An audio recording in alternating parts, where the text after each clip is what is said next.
You may be seated.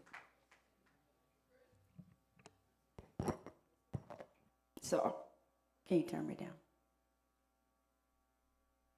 How many of you are really don't just do it because everybody doing it, but really enjoying learning about your finances? Well, you said it's convicting. Turn me down some, please. You said you said it's convicting, but I'm like this. If I come to church and daddy don't correct me, I feel neglected.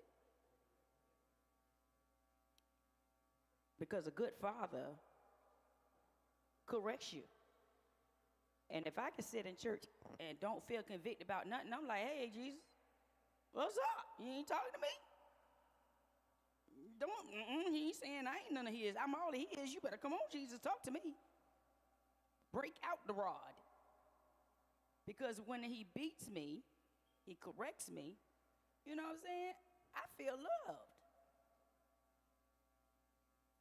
That sounds crazy, but I do. All right?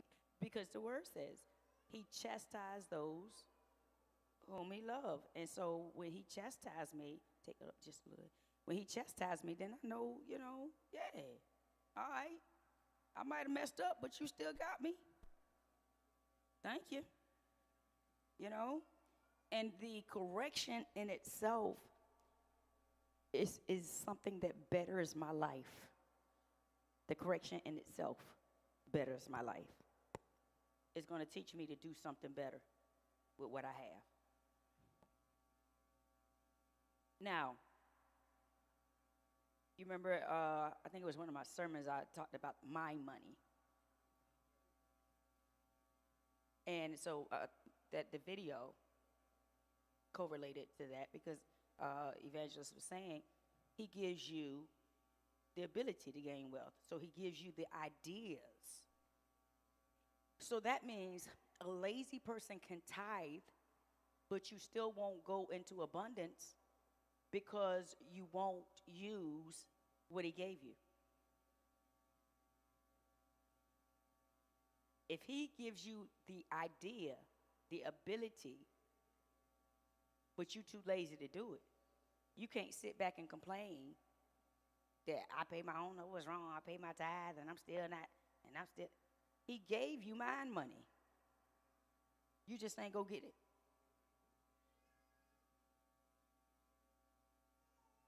I remember our very first women's conference when we were on Shell Road.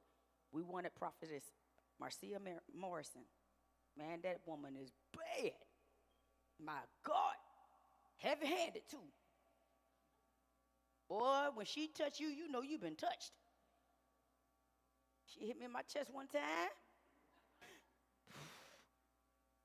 I'd be scared for her little hands. She hit me in my chest one time. We was at her one of her conferences down in Miami. And she laid hands on me right before the lunch break. Man, we got the Cracker Barrel, and my chest was still stinging. I said, well, Jesus, did I mess up that bad that you had to whoop me physically? Good God, that woman had a heavy, Apostle People's daughter. She was on the altar, and she went behind her and was prophesied to her, hitting her in the back. I was like, good. She's so and she ain't but this big, but her hand feel like she about 400 pounds. That woman, we wanted her. She's world known, we wanted her. And so me and my bright ideas, because she was like the one that I was paying attention to, I was gleaning from constantly in my private study. So I said, check it out and see how much it costs to bring her here. And after she told us, I said, well, write back and tell her, we'll try again. We just opened. Now we just opened. We just opened the church in October. This was 2006. We started AFC. We opened the church, the actual building, in October, and our women's conference was going to be in July. So we hadn't even been a year in ministry yet. And our books was non-existent. Want no books. So I don't know what possessed me. I guess God still possessed me to do it. And so they wrote it back, say, hey, we just started church in October last year, and, we are going to keep you in mind because we're believing God's going to have us be able to bring you here one time, you know what I'm saying, in the near future. We believe God. She wrote back, and she said, pay for my plane ticket. Now, at first, she said we had to pay for her plane ticket, her armor bearer's plane ticket, two rooms in the hotel, a per diem for her to eat, and all this stuff. I mean, it was like tallying up. It was just the first class flight alone was just, She wrote back and she said, pay for my flight. I'm going to pay for my armor bearers. Pay for my room. And I'm going to pay for my armor bearers. She said, and make sure that someone's assigned to me that can get me something to eat when I'm ready to get something to eat. Come on. I could do that. She came here and she preached a Friday night and a Saturday, I think it was. It was a two, right? And when she first got here, she seemed so antisocial. I mean, she had her rules already, whoever's my driver, don't talk to me. I was just like, well, dang. But sometimes people will pick you up and talk you to death and try to get a word, and it be done jacked up your spirit before you can finish your assignment. But on Saturday, after she had finished her assignment, her whole personality changed. On Friday and Saturday morning, she was just like, Everybody's too scared to speak to her. Minister Jay, I think he broke like 3 keyboard keys trying to keep up behind her, man, because she's very demanding. On a musician, she said, am I by myself? She call out anybody anytime. She bad. Well, Saturday at the lunch, after the classes, and then we had the lunch, she became the nicest woman you want to meet. And we was looking at her like, where did this woman come from? She said, no, you don't understand. When I'm on assignment, I'm on assignment. I ain't got time to lie to your head and talk to nobody. I'm here to do what God told me to do. Now, after I complete my assignment, we can chill and talk then. But I don't want nobody talking to me. I don't want nobody interfering with what God has for me to say to these people. I don't know y'all. Y'all don't know me. Don't talk to me. Now y'all can talk to me. My assignment's done. Okay? But one of the things that she shared with us, because I was telling this story to get to this, the mind money. She said, God told me I had to be here. He didn't tell me why. I asked God, why are you sending me to this little bitty church? He said, go. So when he said go, I'm going to go. She said, if y'all didn't get my ticket, I was going to get my own ticket because he said go. I was going to come.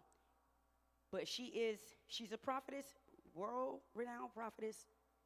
She's taking some time off now because she dealt with a lot of death back to back. But she's a scientist. So it's not like she needs the church to take care of her. She's a pharmaceutical scientist. She makes money making medicine. Okay? Yeah, she's a legal drug dealer. She said, now I know, at the end of her assignment, she says, now I know why I had to be here. She said, God sent me here to give me a multi-million-dollar formula idea, what she said. Multi-million. She said, I didn't know why I had to come here, but I was just obedient. And in my being here, I'm getting ready to go back and submit this multi-million-dollar idea. She had come up with a new chemistry to make some medicine while she was at AFC. It's the blessing of obedience. She said, matter of fact, when it came to her honorarium, because at first her honorarium was like $800 or something like that. She said, I pay for my armor bearer. You just pay for my flight and my hotel. Get somebody to get me some food when I'm ready to eat. And I'll raise my own offering. Come on. And we ended up following that woman down in Miami. What was the name of her conference? Discipleship? She came to us first. Then we went down to Miami. And then I went to Richmond to see her. Anytime she around here, I was gone. That's bad, Mama Gemma. Matter of fact, Apostle Peoples and Lady Peoples met us down there in Miami. You know, I believe it was Palm Beach. And I believe it was Discipleship Conference. Listen, if y'all hear anything about Marcia Morrison doing anything, if I ain't seen it, you better let me know. If I find out you know and you ain't let me know, we got a problem. But I don't think she got soft over the years. I think she's still hard.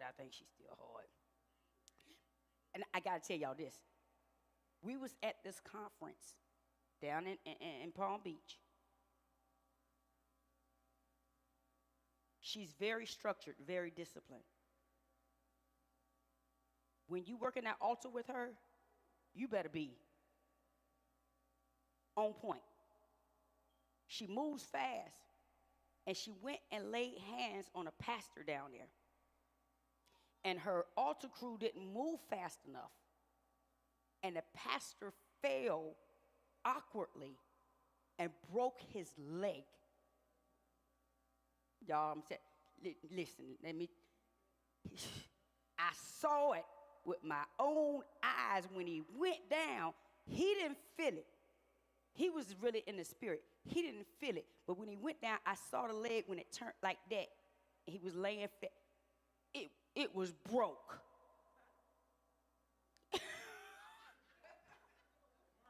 Yes. We'll have to lay hands on that boy. The leg was broke. Let me tell you, when that man hit the floor, she said, boy, when she looked back at her staff, I was like, ooh. I felt bad for them. This woman set the microphone down, got down on one knee, laid hands on that man, and brought that leg and popped it back in.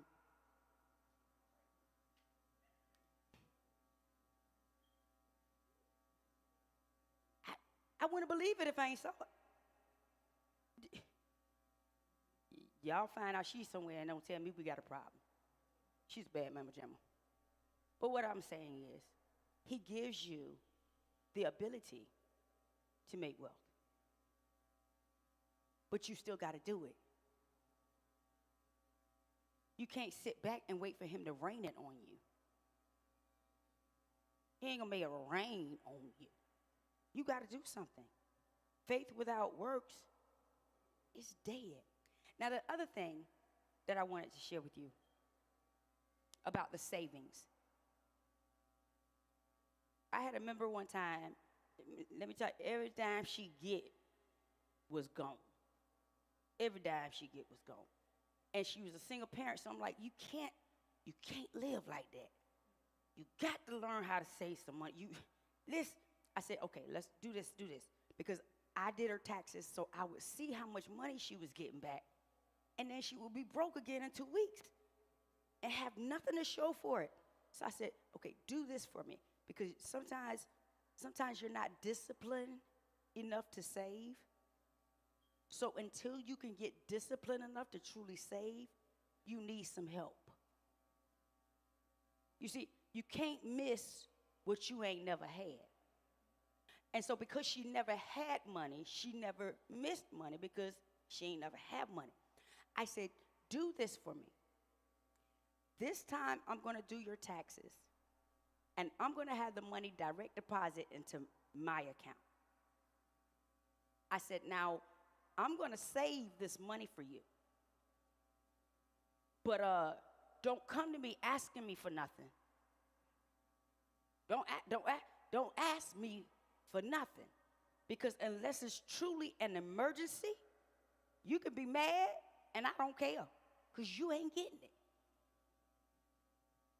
The same money that she would get and be gone in 2 weeks, it lasted over a year. It lasted over a year. And not only did it last over a year, it was about 21 of us of AFC that we went on a cruise together. She was able to go on a cruise with us. She would have never been able to go on a cruise in her life.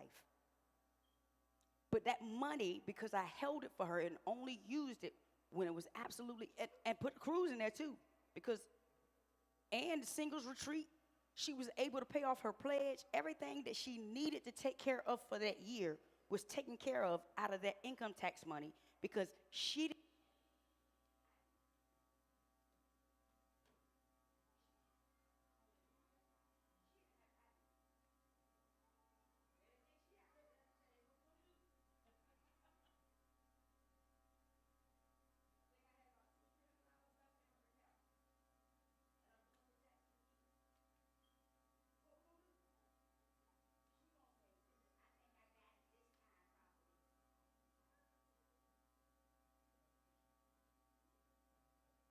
She ain't had. She ain't had. So then it becomes, well, how do I do this? How do I save the money? You don't touch it. Listen, if you know that you're not disciplined enough to save without touching the money, get with somebody that you can really trust that's going to hold you accountable. That's going to hold you. Pray to God and ask God. Who can you really lean on to be able to not touch it? I mean, you don't have no choice in the matter. You ain't getting it. And there was times that she came and asked me, no. Where your job, where your paycheck at? Where that at? You ain't going to blow your paycheck and then come ask me for some toilet paper. That ain't happening. This is not toilet paper money.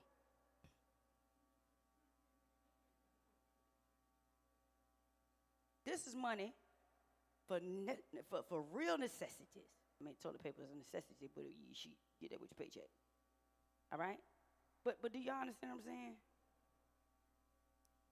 If you've never known what it feels like to have what I say is my goose egg, my cushion. Listen, life is so much easier when you have that cushion.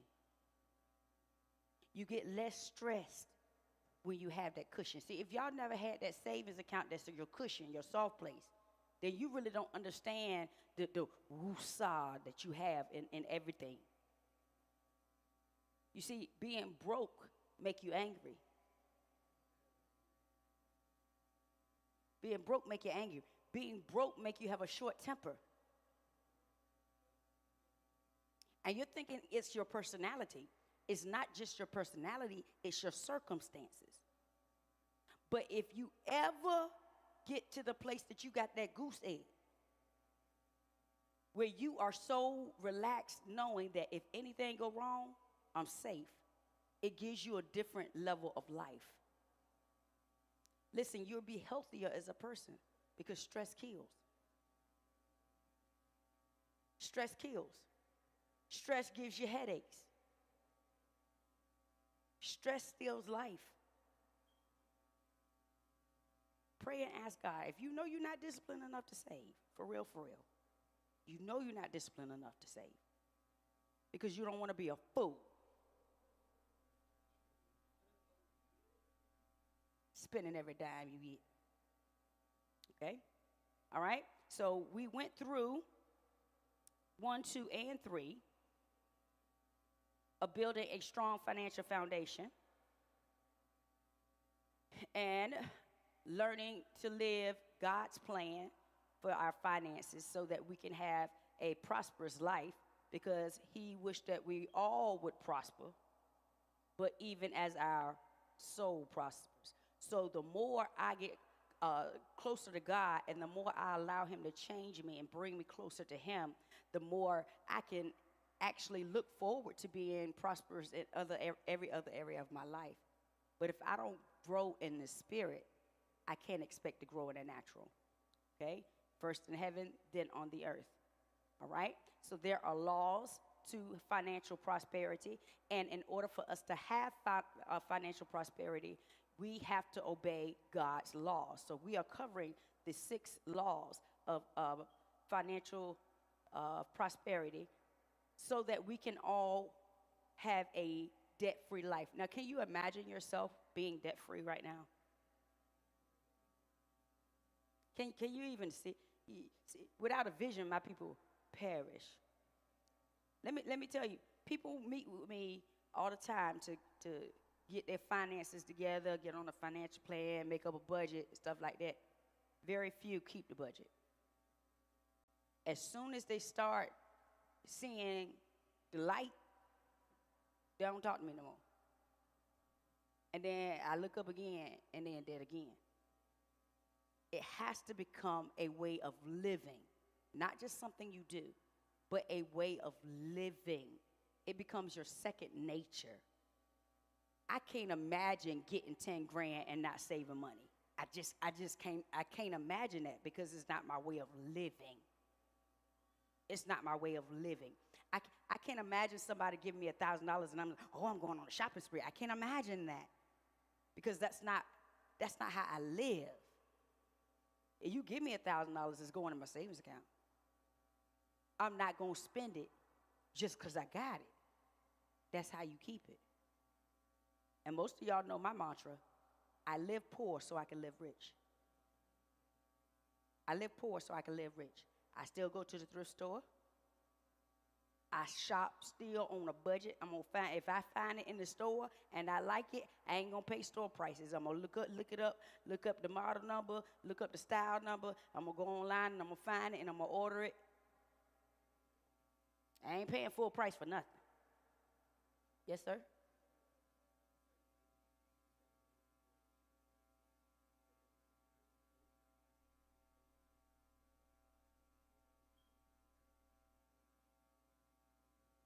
Okay, he's saying, if I have money, why do I live poor? So I can keep it. Notice, rich people don't buy name brands. They don't buy name brands. They don't buy the fanciest cars. See, you find all the BMWs and the Benz in the projects. And as soon as they break down, they ain't got enough money to get it fixed. Because they're too expensive. That's why I don't get them no more. I've had one BMW and I've had one Benz, and I ain't getting now another one. When I found out that oil change ain't $30, but $200, that was it for that. No more for me. No. Somebody should have told me that when they realized I won't buy it. Listen. You have to use premium gas. What? If you don't use premium gas, you destroy the car. I'm not paying for no premium gas. What? Listen. My mechanic told me with this car I got there, he said, well, you got to be using synthetic oil with this. I said, no, I'm not. The synthetic oil change is called $200. You better put that regular oil in there. I'm going to pray and say, Lord, make it run. Yeah, I mess around with me, I give you some olive oil to put up in there. You understand?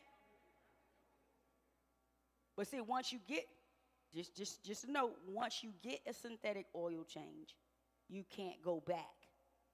You have to stay with the synthetic. I ain't going to start it. Nope. Put that regular oil in there. He said, don't tell me you put regular gas in this car.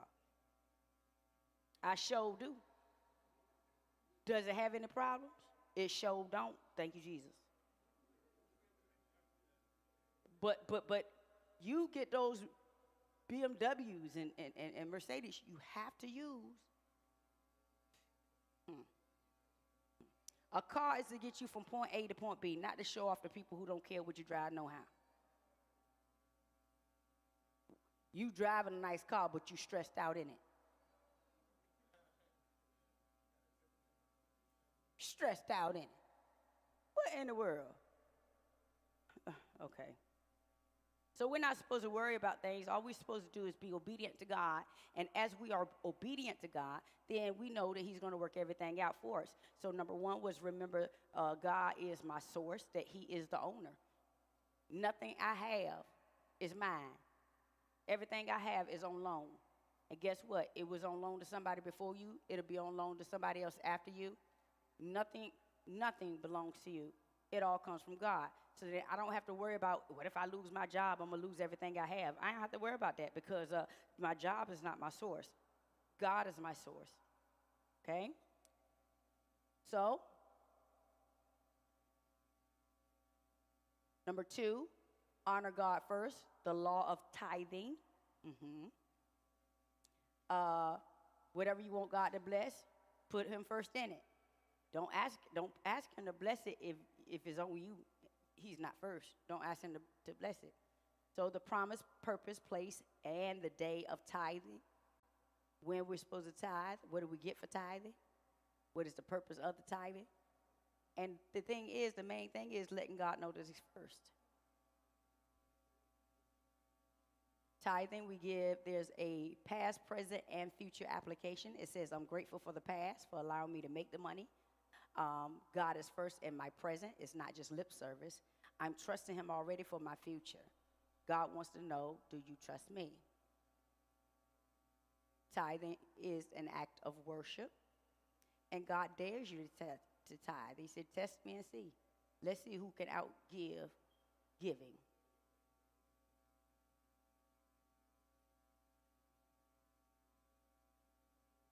Tithing is not about the amount that you tithe. It's about the proportion. So a tenth. You make a lot, you give a tenth of a lot. You make a little, you give a tenth of a little. And do it cheerfully. Number three, most of y'all didn't know that you had to save money faithfully. That there is a command to save money. The law of investing. Now, I want y'all to know this with the law of investing. It's not so much of investing in the stock market. Because I was listening to y'all here. It's investing in you.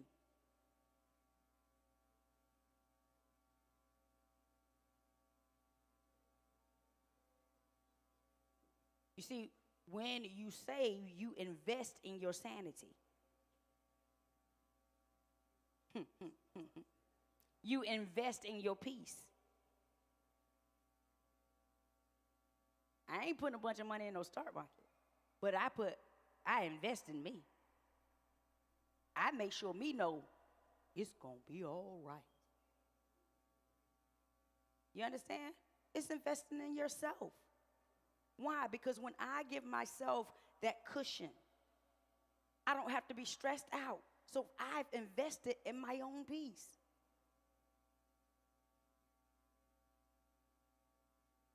Don't let the law of investment make you feel like, well, I don't know nothing about the stock market. Yada. No. Invest in you. Invest in you. Give yourself some peace. All right? John D. Rockefeller, which was the richest man in his day, he says, good leadership consists of showing average people how to do the work of superior people. We are average people in here, but we do the work of superior. He started the 10-10-20 rule. 10-20-80 rule. A tithe to God, a tithe to myself, and 80% to live on. Why do you think you have to say a tithe to myself? The whole night it belongs to me. What do I mean I'm tithing to myself?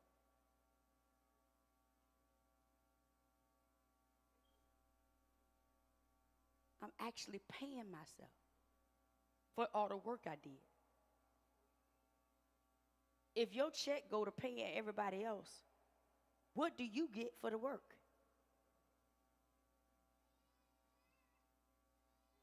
You gonna work all day just to pay others? Yes, ma'am?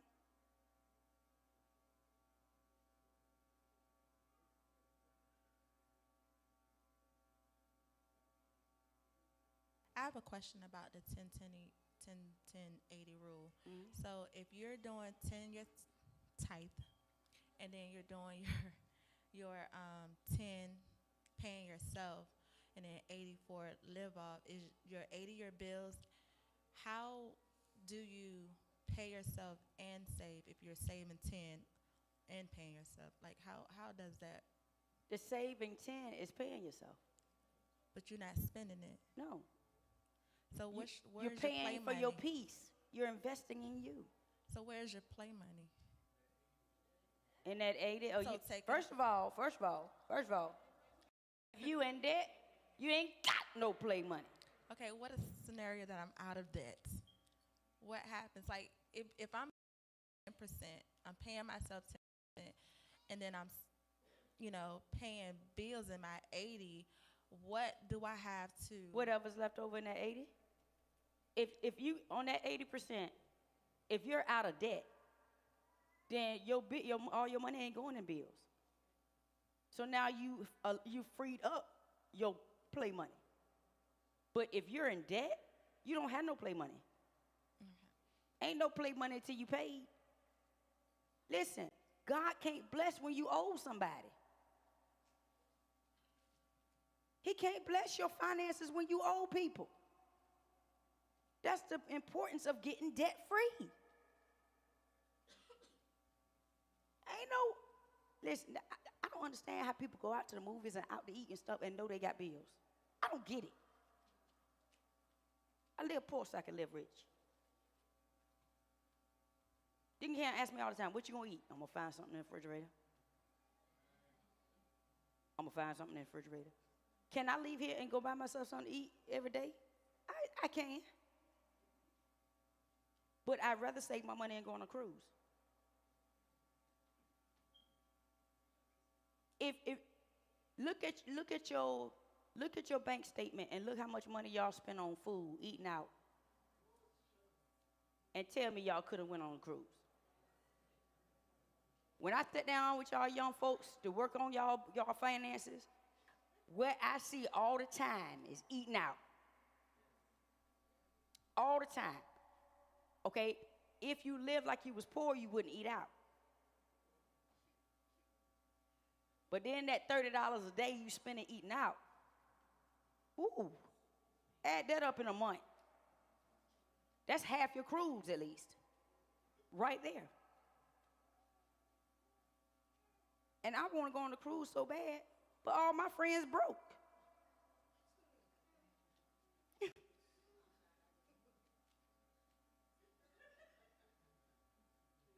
All my friends broke. Everybody want to go on a cruise. But the way my life's set up, I can't plan that far in advance. I got to say, hey, they got to open in a couple weeks. You want to go? I need people in my life to be like, where we going? Let's hit it. Don't be a fool. Be wise. Only a fool will run away from what he knows is best. It's a test of your IQ. God, I want to see how smart you are. The wise man saves for the future, but the foolish man spends whatever he gets. Every dime that hits your hand is gone, it's gone, it's gone. The only time you ain't spending is when it's already spent. My mama used to say, your money burn a hole in your pocket. Money burn a hole in your pocket. I mean, every time you got money, it just is, you're not normal with money in your pocket. You got to spend it. You ever seen people as soon as they got some money, they're like, want to go to the store? That's like a kid. A kid get $1. Can we go to the store?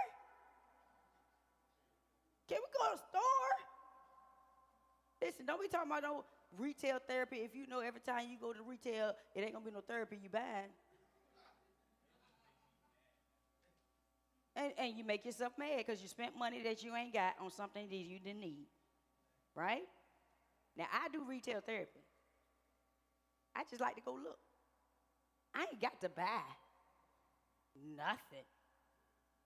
It's just my time by myself.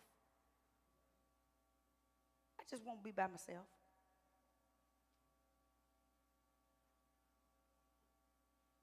The average American spends more than what they make, whereas the Japanese and the Europeans save 18 to 25%. Some of us, when we get to retirement, won't have a dime because you're waiting on the government to take care of you in retirement. That means you trust this government more than you trust God. Business owners, develop your business first before building your house. Don't make your money and then go buy a house. No, make your money, reinvest that money in order to make more money. Don't just go and make a little bit of money and buy something. Okay?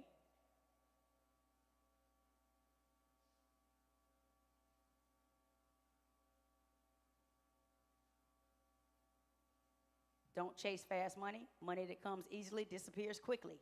Anybody believe that? But money that is gathered little by little will grow. People who hit the lottery are broke again within 5 years. You must be consistent. God is teaching us it's not about the amount that's important, it's the consistency that's important. If you ignore God's laws, you don't get God's blessing. But if you do it God's way, if you do it God's way, the Bible says he will bless you. So you need to save money faithfully. Number 4, keep good records. Keep good records. This is the law of accounting. How many of y'all keep records of your spending? Ooh, we look around here. Ain't now a hand went up. Ain't now a hand went up. Where all your money go? I don't know. I don't know. How you know where your money going if you don't keep a record? Until you do this, you are going to be worried about your finances. You say you don't want to worry about your finances no more? Well, I'm telling you, if you don't keep record of your finances, you will always be worried about your finances. Write the vision. Make it plain. You are going to be stressed out, and you may go your entire life in debt if you ignore this principle. How many of y'all want to live your entire life in debt?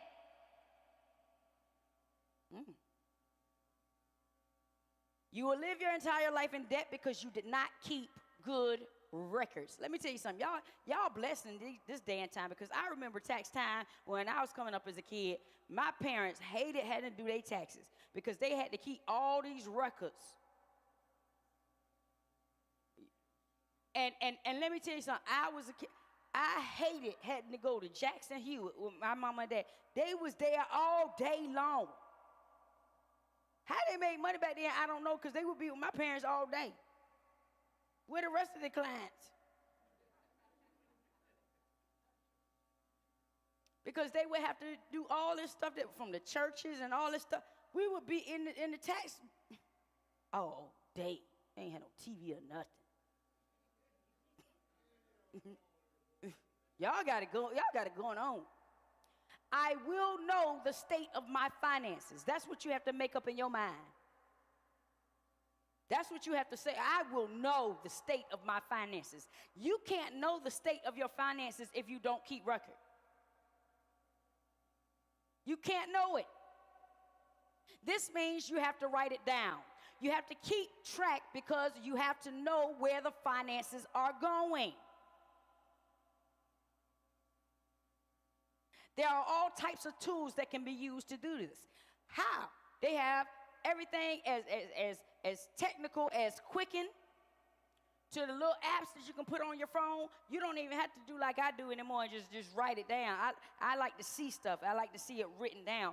But they have apps on your phone. Matter of fact, you have an app on your bank account that will show you where your money is going. That little paragraph show you that most of your money going and eating. But most of y'all don't even pull up the little paragraph. So even though the bank trying to help you keep record, you won't even look at the record. I need to know. There are certain things that I have to know in order to be a good steward over my finances. I need to know how much money did I make? How much money did I make? How much money do I have to spend? How much do I have to spend? Where do I have to spend it? Where is it going? And every time you spend money, you write it down and you track it. When you keep good records, then you will know where your money is going rather than wondering where it went. How many of y'all wonder where all your money went?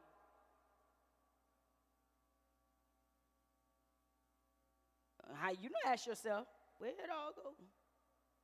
I don't know. I had $10 yesterday. Where did my money go? Proverbs 21:5 from the Message Bible reads, careful planning puts you ahead in the long run. Hurry and scurry puts you further behind.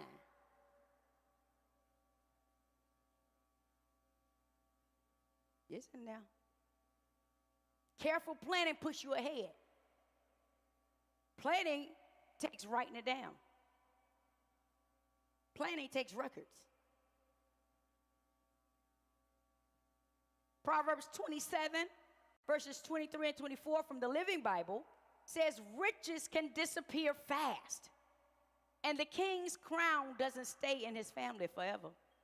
So watch your business interests closely. Know the state of your flock and herds.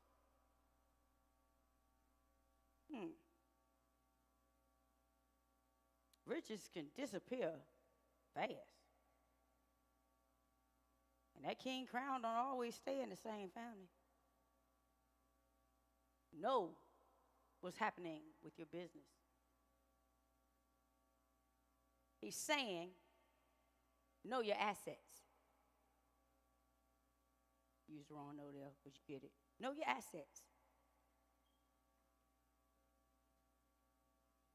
You see, they didn't have a bank in those days. Know the state of your flock and herds is like saying these days, know the state of your checking and your savings account. You see, in those days, if you had livestock, if you had a lot of livestock, you were rich. If you had a little livestock, you were well off. If you had no livestock, you were poor. You need to know how many you got out there. Don't just have a field of sheep and don't know how many it is. The thief can come and steal and you'll never know it's gone.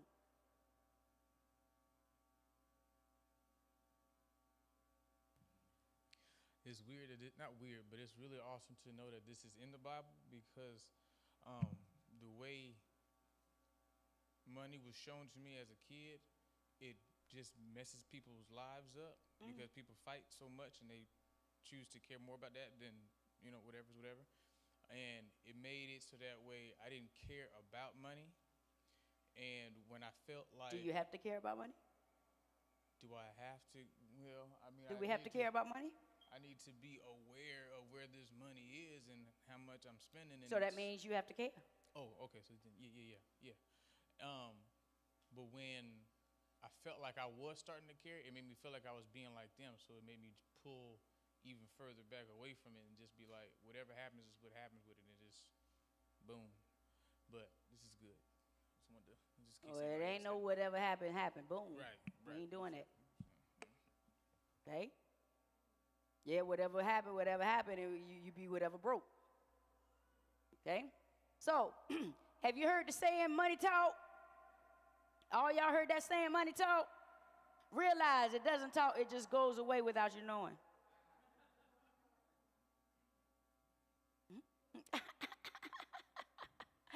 It just leaves you without telling you. Money don't have communication skills. Are you obeying this principle? Do you say to yourself, I don't know where it all goes? Then you are violating this principle. This means you are not keeping good records and you are not following the law of accounting. The law of accounting. The law of accounting. Each one of us in here has to be an accountant for our life. A recipe for financial disaster. You want to really mess up your finances? This is how you do it. Easy credit plus ignorance of your financial condition equals financial disaster. Why do they give broke people credit cards? Because they make more money off of broke people than they do rich. Rich people use their credit card and pay it off at the end of the month so they don't make anything off of them. Poor people use their credit card to buy stuff that they ain't had no business buying in the first place, and to take 5 years to pay for something that should have been 5 minutes. So they make all the interest in the world off of you. Wise or a fool? If you don't know where all your money is going, you are definitely not keeping good records. You will never get out of debt and will be under financial tension for the rest of your life. For the rest of your life. And who caused that stress in your life? Nobody but you. Nobody but you. Yes, ma'am?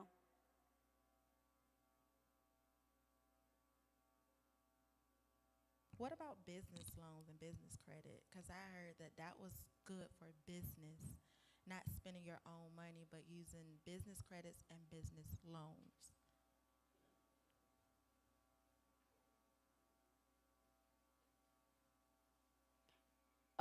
Business credit still has interest. They offer us as a church credit cards all the time. We ain't got now one yet. We ain't got that one yet. Because God wants us out of debt. You know? If you're getting a business loan, what's the plan? As for what I've learned is to be able to build and not spend your own money. So it's like as though your money keep coming in, your business is repaying the loan. So like if I got a loan and the interest is like 14. I mean not 14, I'm sorry. It takes 14% from the credit card that you get. So Baby, like 14% is still high.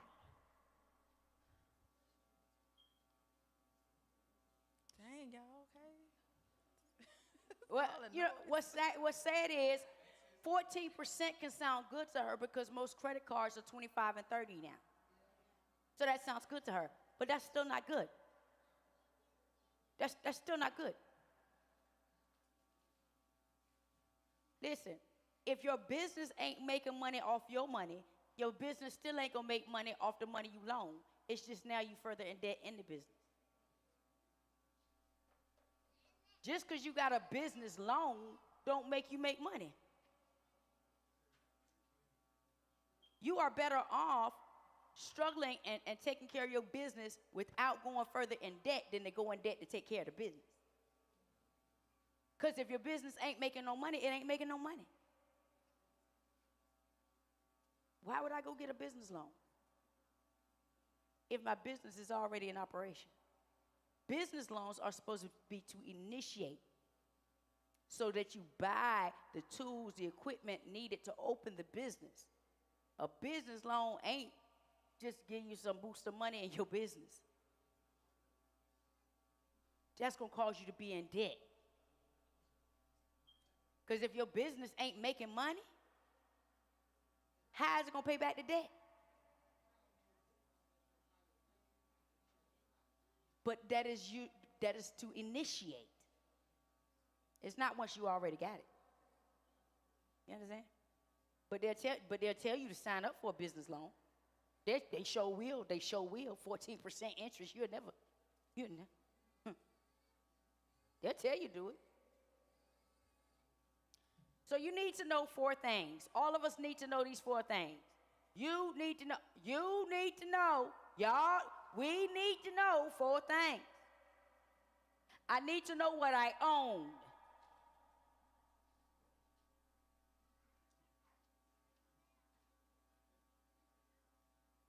Out here spending all this money, don't own nothing. Ain't got a pot or a window. You don't own nothing. I remember I bought a second car one time. I paid off I had a car, I paid that off, and then I went and got me a Pathfinder, paid cash for it. My mama said, Shell, you realize what you just did? I said, what? I bought a car. She said, yeah. She said, you got 2 cars sitting in front of your apartment. I said, yeah, they both paid for it. She said, you got 2 cars sitting in front of your apartment. I said, yeah. What you need 2 cars for, and you ain't got no house? See, that's the kind of talks I had with my mama. That's just stupid. I didn't realize what she was saying until after I'd already bought it. Instead of buying a second car, you ain't but one person. Get out that apartment. Buy a house. Buy something that's going to make money for you. Okay. So I need to know what I own. Some of y'all in here ain't never owned nothing. And I mean, ain't never owned nothing. I mean, you've been paying car payments all your life, living in apartments or off somebody else. You don't own nothing. Listen, your desire should be to own something. You paying $700 a month on an automobile that you don't even own, ain't even got a title to it. It belongs to the bank. That's why you don't have a title. And you miss one payment, they can come get that junk because it ain't yours.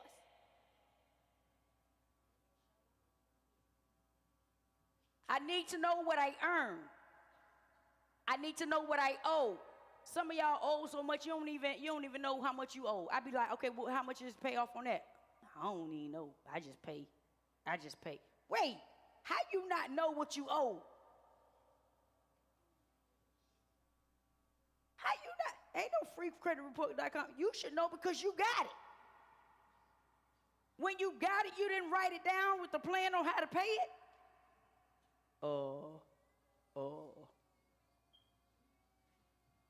I need to know where it goes. What I owe, what I earn.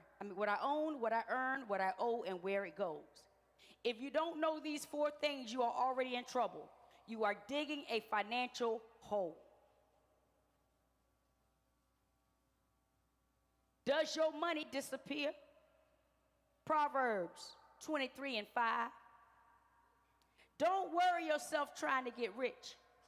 Why waste your time? For riches can disappear as though they had wings of a bird. There's another translation that says that your money can disappear as though it grew wings like an eagle. Your money just flew away. Your money just flew away. If you don't keep good records, your money's just going to fly away like an eagle. The United States government has graciously given us a reminder by putting an eagle on every dollar bill.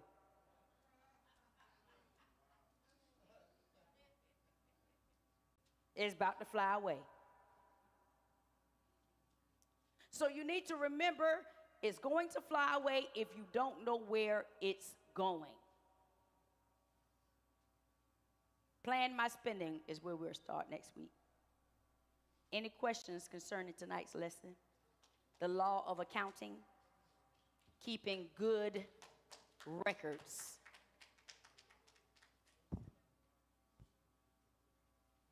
You said earlier when like someone gives you like money, you just put it straight into your savings. You do that for every time someone give you money?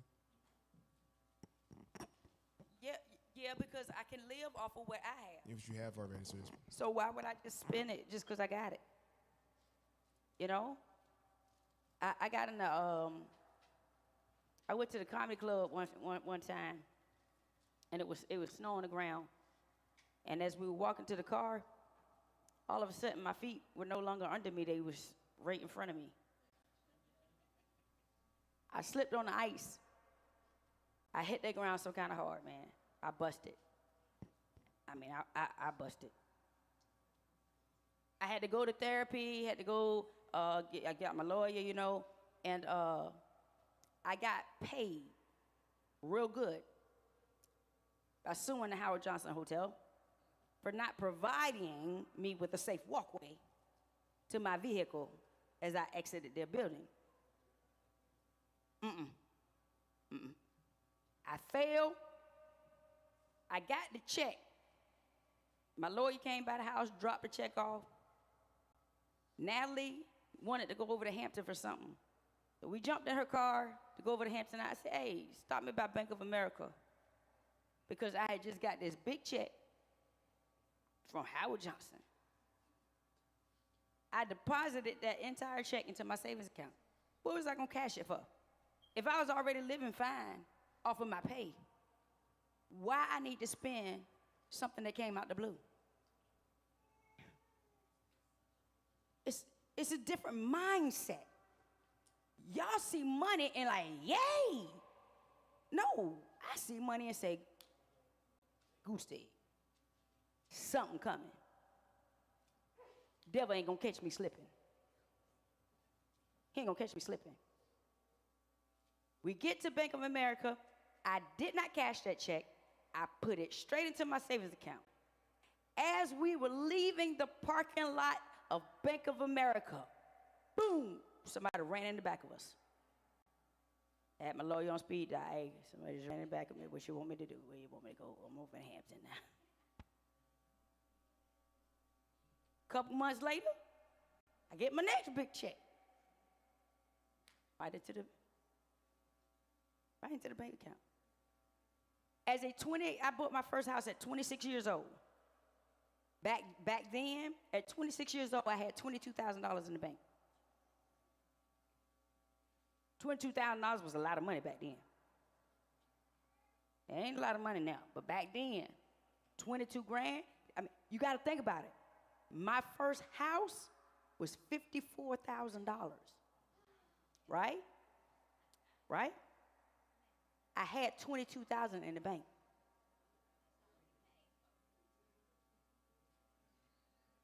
So that's saying like the average house now at least about 250 grand.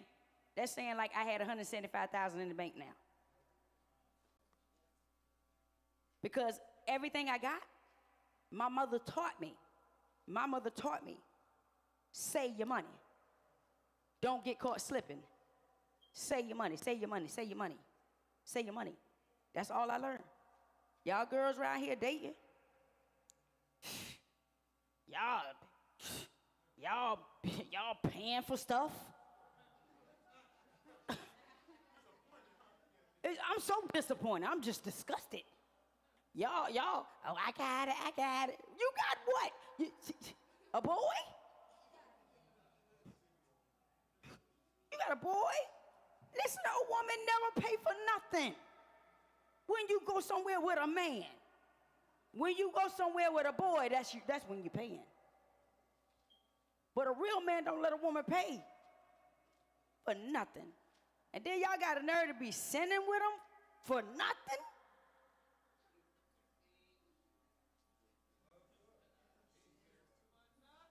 For nothing. Just going to hell for nothing. For nothing. Listen, don't be no fool. Don't be no fool. Listen, if I'm going to go to hell for you, you got to make it worth it. A meal. Listen, my whole check would go into the bank.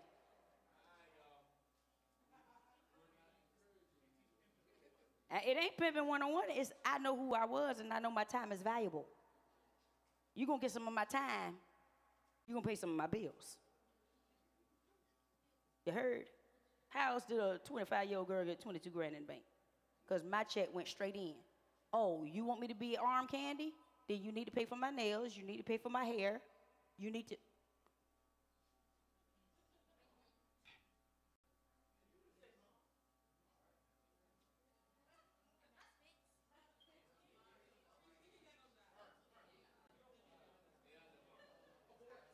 See, what's sad is that's foreign language to him.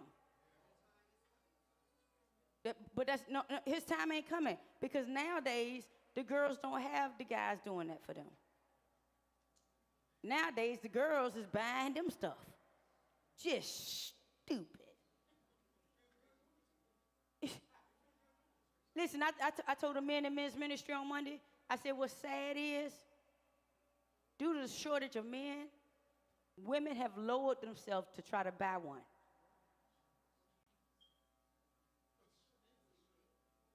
They have lowered themselves to try to buy one. Why do women offer to pay when they out on the date and stuff?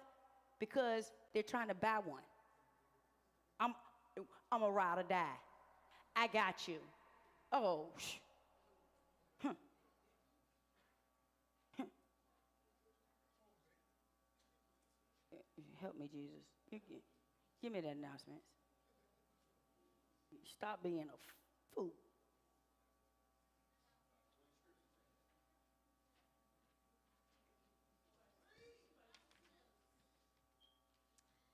Here are the AFC announcements. Pound list is due, as well as Pastoral Love offering this Sunday, November the 13th. So let's show our appreciation to our pastor. All right. We have Women's Ministry, which will be November 14th at 7 p.m. Please see Minister Alicia, myself, or Sister Kelly if you have any questions.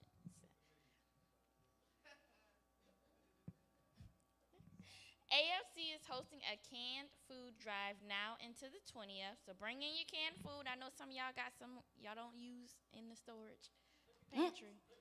Food and storage because y'all eating out. Look at the date, she said. Okay. It'll be now into the 20th, so if you have any questions, you can see admin for details. AFC will be having our Thanksgiving dinner. It'll be on the 24th. Donations are being accepted, and it is open to the public, so please see Minister Shelley for more details. Do we have any volunteers for food bank driving tomorrow? We don't have anybody, and we really need somebody for food bank driver tomorrow. Well, thank you. Thank you. Thank you, Brother so John. much. And then don't forget, Food Bank is in the fellowship hall after service for those who are in need. And that concludes the announcements. Amen.